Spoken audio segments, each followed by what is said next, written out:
Well, hi, Gloria. I mean, for number one, he's got the experience right at the top level of government. He's got the right values, a true blue conservative, and he's got the ideas. He's shown the ability to come up with new ideas, to innovate and to implement. So I think for all those reasons, he's, for me, the only real choice.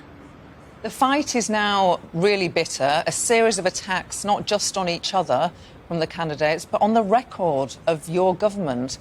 Attacks that could really have lasting consequences on the reputation of your party.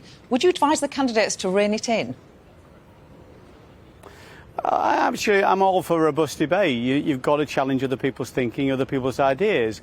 I did see in one of the debates, I don't really think this is damaging the Conservative Party, actually. One of the debates, I think it was the Friday night on Channel 4 debate, if I can mention that channel, but they asked for a show of hands amongst the audience who now will vote Conservative, who wouldn't have done before. And I think there was at least 10 people put their hands up. So I think this frank exchange of ideas, the ability to hear directly from potential leadership candidates is quite good for the party. But I do think it should be constructive. It should be about the issues, not about the people.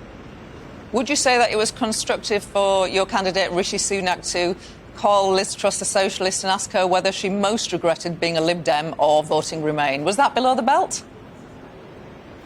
I don't think he called her a socialist, actually. I saw that reported. I think he said the policy wasn't conservative, it was socialism.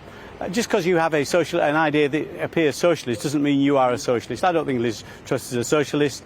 But I think, again, it's fair to ask questions about people's past thoughts, past ideas and current ideas. And I think Liz is positioning herself now as on the right wing. And I think it's important that people can see that she had different views earlier on. But as she says, she's been on a journey.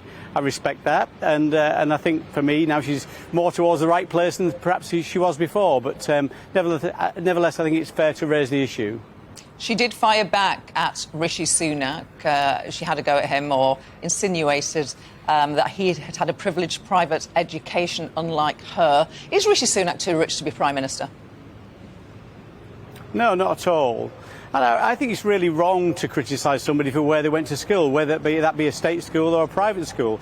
Just because Rishi's parents made sacrifices so that he could go to private school, I think that's to be welcomed. Lots of other people make those choices. So I don't think that's wrong. I don't think it's wrong to criticise his past success, his personal success or his family's success. I think people should be judged on their merits, their individual values, their ideas, their capabilities, not on their background. And are there any concerns or anxieties in the Team Rishi camp that he won't make the final two? It looks all but certain, but these things are unpredictable, aren't they? Of course they are. We can't take anything for granted, either in terms of getting into the last two or winning amongst the membership. We've got a lot of work to do. I think Rishi's done very well in the last few days in terms of the debates. I know that will continue, but we can't take anything for granted until we get over the line, hopefully on the 5th of September.